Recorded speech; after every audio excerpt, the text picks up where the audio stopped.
What's going on, everyone? Welcome back to my bike build. This is my 2001 SV650. So I've just been working on it down here in my garage. It's now running, but it's not driving yet, mostly just because I don't have a seat or anywhere to hold a lot of the battery and the electrical and stuff like that. So that should be in soon, but yeah, over the next couple weeks I'm going to be piecing the rest of the bike together so we can get it on the road as soon as we can. Okay, so we've got a couple new parts in. I got this gauge here. It's actually GPS gauge, so I don't have to deal with any speed sensors or anything like that. I can just get that installed, but I do need to make a housing for it, something to hold it better than this. Got these levers here. They're a bit shorter levers. Got this exhaust pipe, much shorter, much smaller. Got to get that installed. And I got this headlight here. So this headlight, I've got to find a way to mount it. Gonna try and mount it here in between the forks, something like that. Thankfully, my brother is a machinist and has a 3D printer, so he's gonna help me draw up and hook me up with something that I can mount it to the forks here. It should be perfect. Other than that, I've also got to bleed the brakes because I painted them in the last video, but I haven't bled them yet. And I've got to tighten the chain, make sure all the alignment's on.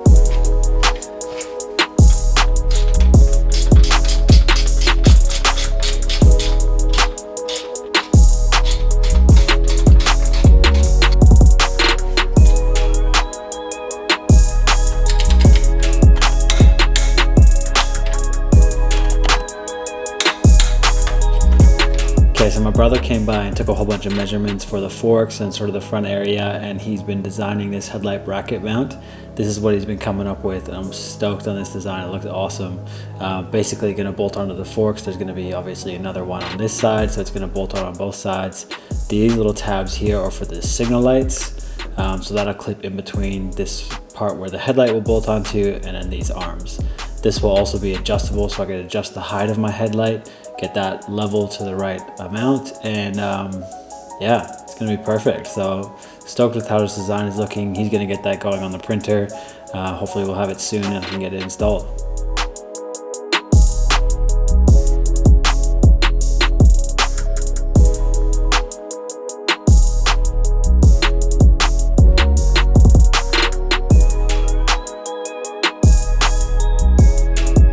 So my brother killed it with this 3D printing, the mounting hardware here. So he made this as a backing plate. What's nice about this as well is it lets a lot of the air out for cooling, and he even sort of like raised this up a little bit so it sits back off the light. Then what happens is these things that go to the forks, they're going to bolt onto the back of that, and it actually makes it so that I can adjust the height of my headlight, which is perfect. And then this little tab is going to sit in between, so it's going to go off of here. If I can do this with one hand. So it's going to go off of here, and then that's where my signal light will mount on. So it'll basically bolt on right to the back of the headlight. Totally adjustable. Hopefully this is strong enough on the fork, so I'm just going to get this mounted up and let's see how it looks.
headlight is all done. Love how this turned out. I think one thing I want to do is build a little fender here to kind of balance out the black and sort of like the weight of everything. But yeah, I'm loving the look of this. You'll probably notice a change of scenery. This is called Young Guns Garage. It's a program I've been building over the last year with a friend of mine who's a youth worker. It's basically like a youth drop-in center garage. So they all come here, they work on our projects with us. My bike will be one of the projects. We've got that little Honda Z50 there. This is a new bike that I bought, but I actually sold to my brother, but we're building this one up, Honda CB750. We're gonna turn that into a pretty sweet go-kart. And then we got our 240 drift car here. So yeah, this is the new shop location where I finished the build of this bike.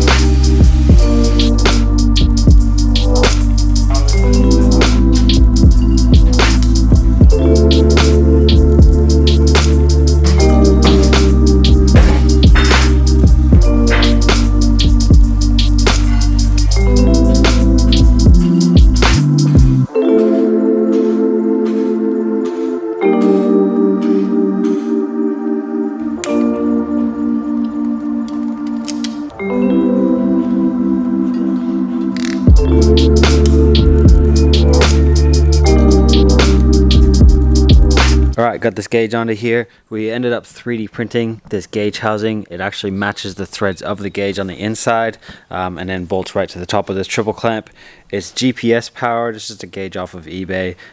Digital readout, shows me all my warnings and stuff like that. Kind of does everything I need. It's probably not the most pretty gauge, but I like it mainly for its size. It's just nice and compact with all the features. And I didn't want to worry about any speed sensors, so this is perfect. So my seat is finally here. I've been waiting so long for this, but it's in, and this is pretty much the last piece I've been waiting for, so I can put everything back on the bike now. It's a little bit longer than what I want, so I'm going to shorten it a tiny bit, and also like make it wrap around the tank at the front. So I'm going to get started to pulling the seat apart. We're going to cut out the bottom a little bit and short that to fit the bike, and then I got to work on the subframe, getting that mounted onto the bike.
So I think one of the most difficult parts of this build is finding the position for the seat itself.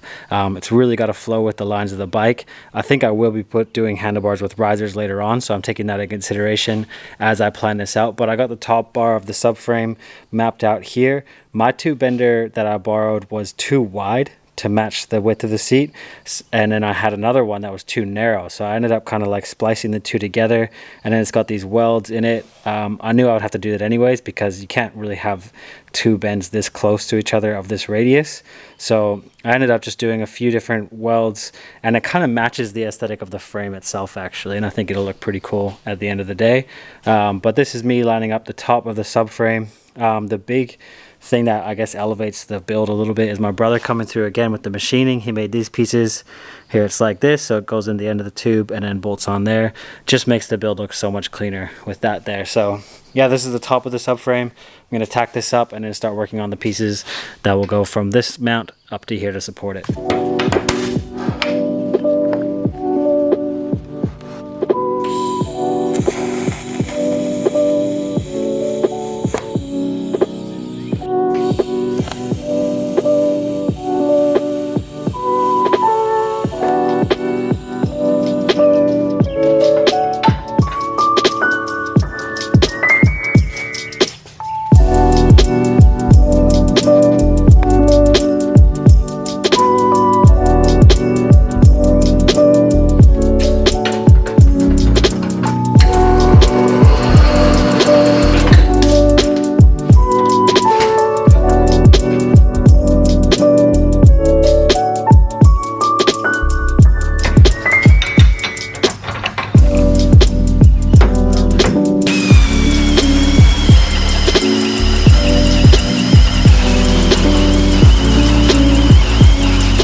So stoked with how this whole subframe is turning out. So love the lines of these tubes, how these lower ones kind of pop out and then come in and join. I think they join perfectly, and got this all welded up, so that's done. Probably still need to clean it up with a wire wheel, but it was good to play with some TIG welds again. It's been probably like, I don't know, 10 years since I've really done some serious TIG welding, so it's good to get some practice.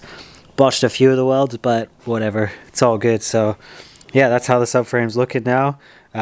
Stoked on that. I pretty much just need to do the tray that's going to hold the battery and all this electrical stuff, as well as hold the seat up a little bit higher. So yeah, this is perfect. It's the best feeling, kind of seeing this bike take its final shape. All the work that I've been putting into it, everything that I've had to learn to kind of pull this thing together. It's been super cool. So that's, I think, where I'm going to wrap up this video, and I'll probably have to do another video about the final project. So taking it for its first ride, doing the battery tray, doing the rear tail light, you know, letting the bike take its final shape and form, turning it into the bike that I've really wanted. So yeah, thanks for sticking with it so far. It's been a lot of fun building it, and we'll get it done soon.